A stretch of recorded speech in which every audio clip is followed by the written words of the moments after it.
بسم اللہ الرحمن الرحیم۔ حضرت نوح علیہ السلام کا واقعہ۔ حضرت آدم کی اولاد دنیا میں خوب بڑھی، آہستہ آہستہ یہ خدا کو بھولتے گئے جس نے اسے پیدا کیا تھا اور جو ان کا پالنے والا ہے، اور شیطان کے بہکائے میں آنے لگے جس نے حضرت آدم علیہ السلام کو جنت سے نکلوا دیا تھا۔ شیطان کے بہکائے میں آ کر وہ لوگ بتوں اور آگ، سورج وغیرہ کو پوجنے لگے اور ایک خدا کے بجائے مٹی اور پتھر کے بہت سے خدا بنا لیے۔ اپنے ہاتھ سے اپنا خدا بناتے اور پھر ان سے مانگتے، حالانکہ یہ مٹی اور پتھر کے لیے بھی کچھ نہ کر سکتے تھے۔ ان کے لیے کیا کرتے؟ اللہ تعالیٰ جو اپنے بندوں سے بڑی محبت رکھتا ہے، اس کو یہ کبھی گوارا نہیں کہ اس کے بندے شیطان کے بہکاؤ میں آ کر اللہ کے علاوہ کسی اور کی عبادت کرنے لگے اور اس کی سزا میں مرنے کے بعد دوزخ میں جلے۔ اللہ پاک نے حضرت نوح علیہ السلام کو اپنا نبی بنا کر بھیجا۔ اس زمانے میں لوگوں کی عمریں بہت بڑی بڑی ہوتی تھیں۔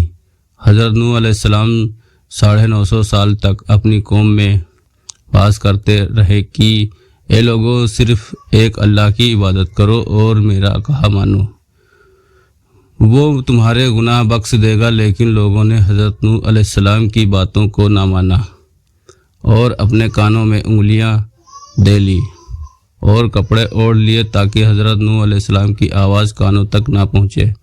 حضرت نوح علیہ السلام نے ہمت نہ ہاری، وہ برابر سمجھاتے رہے اور کہتے رہے، اے لوگو، اللہ سے معافی مانگو، وہ بڑا معاف کرنے والا ہے۔ وہ تم پر آسمان سے بارش برسائے تاکہ تم خوب اناج پیدا کر سکو اور اس کے ذریعے سے بڑے بڑے باغ پیدا کر دے گا، ان میں نہریں پیدا کر دے گا، تمہیں مال و دولت دے گا اور بیٹے دے گا۔ تمہیں کیا ہو گیا ہے کہ تم خدا کو نہیں مانتے؟ حالانکہ اس نے آسمان بنائے، چاند اور سورج بنائے، اس نے تم کو مٹی میں پیدا کیا اور پھر اسی مٹی میں ایک دن تم مل جاؤ گے اور پھر قیامت کے دن اسی مٹی سے تم کو دوبارہ زندہ کرے گا۔ لیکن لوگوں نے اپنے بتوں کو نہیں چھوڑا اور حضرت نوح علیہ السلام سے کہنے لگے کہ ہم اپنے بتوں کو ہرگز نہ چھوڑیں گے اور ہم تو اپنے جیسا آدمی ہی دیکھتے ہیں اور تمہارا کہنا بھی صرف چند غریب لوگوں نے مانا اور ہم تو تم کو جھوٹا سمجھتے ہیں۔ حضرت نوح علیہ السلام نے کہا کہ اے میری قوم، میں تم کو جو نصیحت کرتا ہوں اس کے بدلے میں تم سے کوئی مال و دولت نہیں چاہتا، اور جو غریب آدمی مسلمان ہوئے ہیں اور اللہ پر ایمان لائے ہیں ان کو میں اپنے پاس سے تمہارے کہنے سے نکالوں گا نہیں۔ اگر میں ان کو اپنے پاس سے نکال دوں تو خدا کے عذاب سے مجھے کون بچائے گا؟ اگر میں ایسا کروں گا تو بہت ناانصافی ہو جاؤں گا۔ ان کی قوم کے لوگوں نے کہا، اے نوح، تم نے ہم سے جھگڑا بہت کر لیا۔ اگر تم سچے ہو تو جس عذاب سے تم ہم کو ڈراتے ہو وہ لے آؤ۔ حضرت نوح علیہ السلام نے کہا، جب اللہ پاک چاہیں گے عذاب لے آئیں گے۔ اللہ تعالیٰ نے حضرت نوح علیہ السلام کو وحی کے ذریعے حکم بھیجا کہ تمہاری قوم میں جو لوگ ایمان لا چکے ہیں ان کے اور کوئی ایمان نہ لائے گا۔ تم غم نہ کرو، ایک کشتی بناؤ۔ حضرت نوح علیہ السلام نے خدا کے حکم کے مطابق کشتی بنانی شروع کی۔ تو جب ان کی قوم کے سردار ان کے پاس سے گزرتے تو ان کو کشتی بناتے ہوئے دیکھتے تو ان کا مذاق اڑاتے۔ حضرت نوح علیہ السلام ان کے مذاق کے جواب میں کہتے کہ آج مذاق کر لو، کل تمہارے اوپر عذاب آئے گا تو اس وقت ہم تمہارا مذاق اڑائیں گے۔ آخر اللہ تعالیٰ کا عذاب اس کے وعدے کے مطابق آیا۔ زمین سے پانی نکلنا شروع ہوا اور آسمان سے بارش آنی شروع ہوئی۔ اللہ تعالیٰ نے حضرت نوح علیہ السلام کو حکم دیا کہ سب جانوروں کو ایک ایک جوڑا کشتی میں سوار کر لو، اور جو لوگ تمہارے اوپر ایمان لائے ہیں یعنی مسلمان ہو گئے ہیں ان کو سوار کر لو۔ حضرت نوح علیہ السلام نے اس کشتی میں سوار ہونے والے سے کہا کہ اللہ تعالیٰ کا نام لے لے کر اس کشتی میں سوار ہو جاؤ۔ اس کا چلنا اور ٹھہرنا اسی کے ہاتھ میں ہے۔ اللہ تعالیٰ بڑا بخشنے والا مہربان ہے۔ کشتی ان سب کو لے کر لہروں میں چلنے لگی۔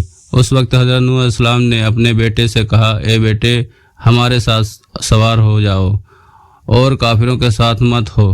اس نے کہا، میں کسی پہاڑ پر چڑھ جاؤں گا اور وہ پانی سے بچا لے گا۔ حضرت نوح علیہ السلام نے کہا کہ آج خدا کے عذاب سے سوائے خدا کے کوئی بچانے والا نہیں۔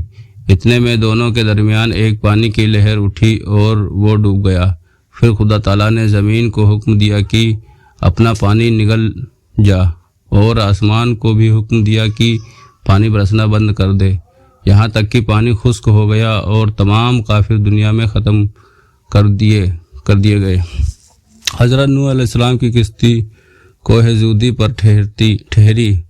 حضرت نوح علیہ السلام نے اپنے پروردگار سے عرض کیا کہ اے میرے رب، میرا بیٹا بھی میرے گھر والوں میں سے ہے اور آپ کا وعدہ سچا ہے۔ یعنی حضرت نوح علیہ السلام کا مطلب تھا کہ اے اللہ تعالیٰ، آپ نے وعدہ فرمایا تھا کہ تیرے گھر والوں کو اس طوفان سے بچا لوں گا، پھر میرا بیٹا کیوں ڈوبا؟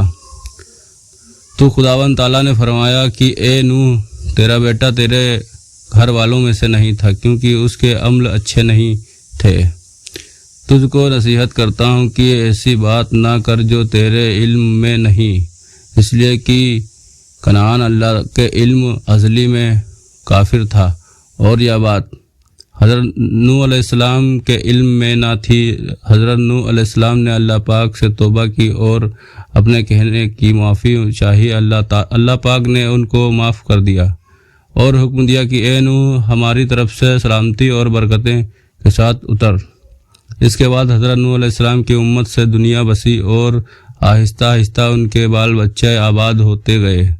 یہ سب لوگ خدا تعالیٰ کی اطاعت کرتے رہے۔ زمانہ گزرتا گیا اور آہستہ آہستہ شیطان نے پھر بہکانا شروع کیا، تو یہ لوگ خداوند تعالیٰ کو بھولنے لگے۔ حضرت آدم علیہ السلام سبق۔ حضرت نوح علیہ السلام جو اللہ تعالیٰ کے اتنے بڑے پیغمبر تھے، اپنے بیٹوں کو اس کے برے کاموں کی وجہ سے اللہ تعالیٰ کے عذاب سے نہ بچا سکے۔ اس طرح اگر ہمارے ماں باپ اللہ کے کتنے ہی ولی کیوں نہ ہو، اگر ہمارے عمل اچھے نہ ہوں تو ہم کو اللہ تعالیٰ کے عذاب سے نہ بچا سکیں گے۔ ہم کو اپنے بزرگوں کے نیک عمل کا سہارا نہیں لینا چاہیے، بلکہ اللہ تعالیٰ اور اس کے رسول صلی اللہ علیہ وسلم کے بتائے کاموں پر عمل کرنے کے نیک بننا چاہیے۔ اسی وجہ سے اللہ تعالیٰ نے قرآن مجید میں کہا ہے کہ اگر تم ایک ذرہ برابر بھی نیکی کرو گے تو اس کا بدلہ ہم تم کو دیں گے، اور اگر ایک ذرہ برابر